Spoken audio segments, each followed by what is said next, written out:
One of the biggest barrier to learning in a lot of classrooms, especially in public education, is student behavior. When we look at a lot of our schools who are not performing well, you see that the discipline referrals are high, and most of those referrals tend to be student behavior in responses to things that teachers cannot address. Issues that we have are heightened today. Within our schools, there's a lot of transitions, and kids are they go to one school, they go to another, they just pop around, and a lot of those usually tends to be because of like financial needs, because most of our schools are economically disadvantaged. You know, as you know, our school was flooded during Hurricane Harvey, and we have to be relocated to a new school. So it's been a very hard time to adapt to a new school, not only for us as a faculty and staff, but also for the students. And so when you look at mental health needs, I think some people dismiss the fact that if I'm moving around a lot, mentally there's an image that I start creating in my head that we're poor or that we don't have something. And so when we don't have something, I'm constantly telling myself a story that I can't do this, I can't do that, because we can't afford it.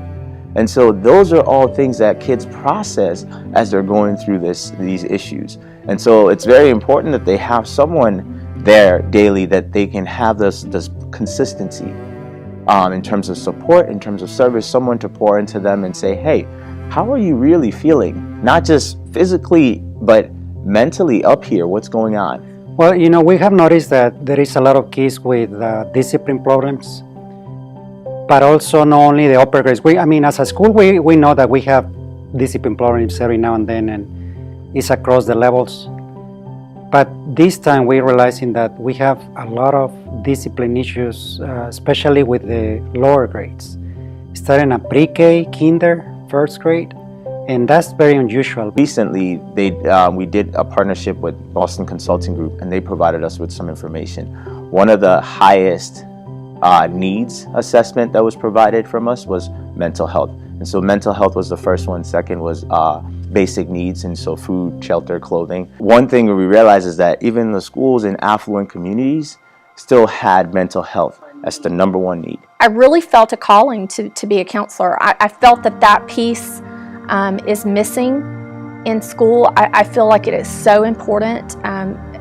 It's surprising that many schools do not have counselors, and that makes me sad. It really does, because to me, for a child to be successful in school, the social and emotional learning has to be hand in hand with academics. Always having a counselor on campus is only a great staff, a great service to provide, because as a school with almost 700 students, we need extra support. And you as a teacher, you play many roles. You are the counselor, you are the nurse, you are the parent at the school, you also serve the academics, which is the most important role.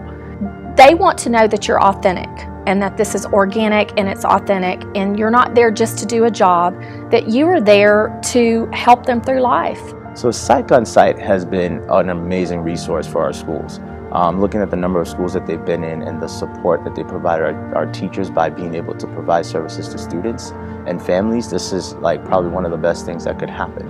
It is very important to donate to the Willie L. Marsaw Foundation, because this is the work that they're doing to take those barriers away so that students can learn in the classroom. And there are places, and I know that not every parent has the insurance or financial means to be able to provide those services. However, these are basic needs that our children have, that they need to be able to get to the next level, to be able to perform well in the classroom, to be able to maintain a great social environment. And so when we're creating societies that we have to get everyone else involved, we need services like Psych on Site.